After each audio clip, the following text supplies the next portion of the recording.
आप देख रहे हैं सहारा स्पीड न्यूज।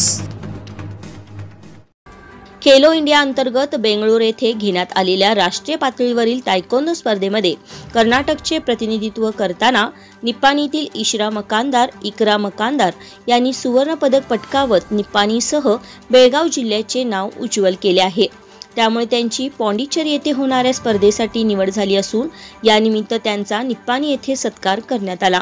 यावेळी इकरा मकांदार, अफ्रिदी मकांदार यांच्या सत्कार प्रसंगी जनसेवा कोऑपरेटिव्ह क्रेडिट सोसायटी लिमिटेड बँकेचे chairman Faiyaz नगारजी, vice chairman Gulnar नगारजी, सभासद फजल पठाण, परवीन हेगडे, मुबारक सनदी, मंजूर गौंडी, आरिफ गडकरी, अनिल नाईक, नासिर मकांदार, नेहा मकांदार, नूर मोहम्मद दफेदार, इर्शाद बागवान हे उपस्थित होते।